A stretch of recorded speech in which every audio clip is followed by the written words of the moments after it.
আজ আমার বান্ধবীরা এসেছে আমার বাড়িতে। হ্যাঁ, এই এক বান্ধবী এ খাবে না, কিছুতেই এ করছে না। না, আমার পনির আছে যখন, তাও ক্যাপসিকামটা ভালো সিদ্ধ হয়নি।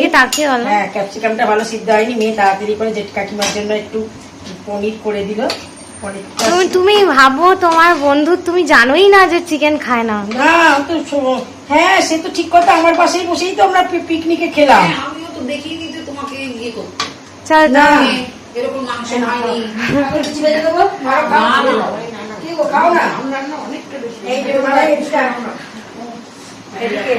এই আমার এক বান্ধবী, না এও দাস, আর তোমাদের জায়গাটা বলো ছাতি দেখলাম। আর এই আমি হচ্ছে দত্ত, স্মৃতি দত্ত। স্মৃতি দত্ত, এরা সব এসেছে, অনেক করে এসেছে। আমাদের ছাদ দেখালাম, ঘুরে এদিকে এদিকে মোমোকে দেখালাম, চিনিকে দেখালাম, সবার সঙ্গে পরিচয় করে দিলাম। এতক্ষণ আমরা বসে গল্প টল্প করছিলাম। এইবার ওরা আবার বলছে যে একটু টাইম অনেক বেলা হয়ে যাচ্ছে। না না, এখন যেতেই হবে না। তাই আমি বললাম চলো এবার একটু মেয়ে, আজকে তোমাদের আমার মেয়ে কিন্তু ময়দা মেখে রেখে দিয়েছে। এদিকটা চলে আসো মা, ওদিকটা অন্ধকার হচ্ছে। ওই মাংস করেছে আন্টিদের জন্য, বলেছিল মা আজকে আমি আন্টিদের মাংস করে দেবো। কিন্তু মাংস করবে কি, আজকে আমার মেয়ের প্রচুর খাটুনি পড়ে গেছে। আবার বেরিয়েও ছিল, এই এলো, এই না অনেকক্ষণই এসেছে। কিছু কুরিয়ার হবে বলে সব ব্যবস্থা করেছে। এবার আমাদের আর কষ্ট নেই, ছুটোছুটি করে কুরিয়ার করতে হবে না। এখন আজকে থেকে আমরা বাড়ি থেকেই নিয়ে যাবো। এবার থেকে আমরা ঠিক করে নিয়েছি। আমার মেয়ে আজকে সব ব্যবস্থা করলো, ওই জন্য আজকে খাটুনি। বাড়িতে আসবে, বাড়ি থেকে এসেই সব কুরিয়ার নিয়ে চলে যাবে। আর সে পয়সা একই লাগবে, কোনো ব্যাপারই নয়। গিয়ে টোটো পাওয়া যায় না, এই ভর্তি মাল নিয়ে। ওই তো সুপর্ণার সঙ্গে দেখা হয়, সুপর্ণাও কুরিয়ার করতে চায়। সুপর্ণা করে রূপাদি একটু মাংস দিন, রূপাদি অসিদ্ধি দিন।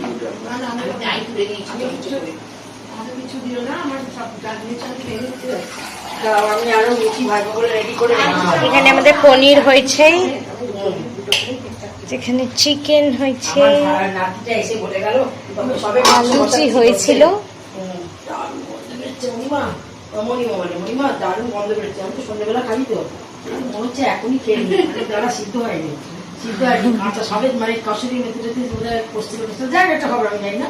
বললাম মিষ্টি মিষ্টি কটা ভালোবাসে না, মাংস বললাম ঠিক আছে আজকে ফাইনাল খেলা আছে, আসবি পেট ভরে খেয়ে যাবি, আসবি দুই ভরে। সুন্দর হয়েছে তোমার, যেমন এটা হয়েছে ঢাকাই পরোটা, ঢাকাই পরোটা নরম হয়েছে। ওই মেয়ে বললো মা থ্যাংক ইউ। আমি কিন্তু এটা তুলে দিয়েছি। তোমরা তো খেতেই পাচ্ছ না, অনেক বেশি হয়ে গেছে। তুমি খাও, তুমি পনির খাও। না আমি পনির খাবো না, আমি খাবো না।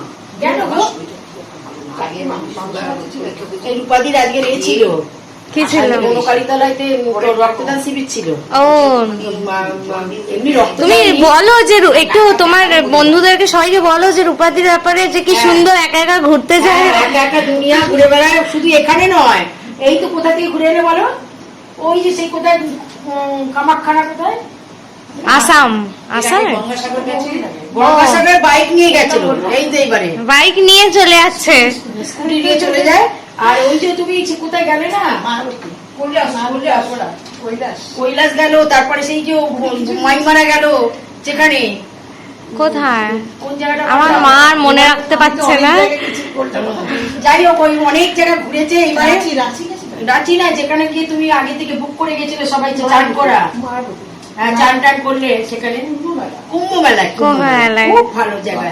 গত বছর হয়েছিল যখন, হ্যাঁ হ্যাঁ খুব ঘুরে আসে। একা একা কোনো চিন্তা ভাবনা নেই, সবকিছু নিজের মতো ঘুরে, কোনো অসুবিধাও নেই। রাত্রিরে 11টার সময় সারাগঞ্জে বাপের বাড়ি আসে, আমি তো শুনে অবাক হয়ে যাই, স্কুটি চালিয়ে একা আসে। তাহলে ওইসব জায়গা ভূতের জায়গা বলে।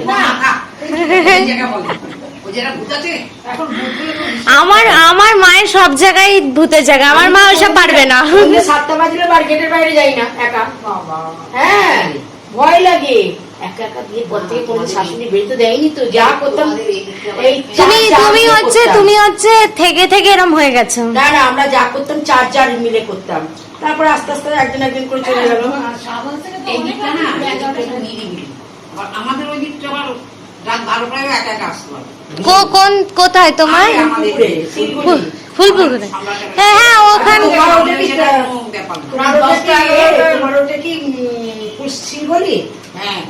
শিলগলি। শিলগলি। আমাদেরটা শিল বাগান আর ব্যায়াম করতে যাই কি ওটা শিল বলি। ও ওই তো লেখা থাকে তো দেখতে দেখতে আসি তো সেটা। ওটা ফুলপুকুর শিল বাগান।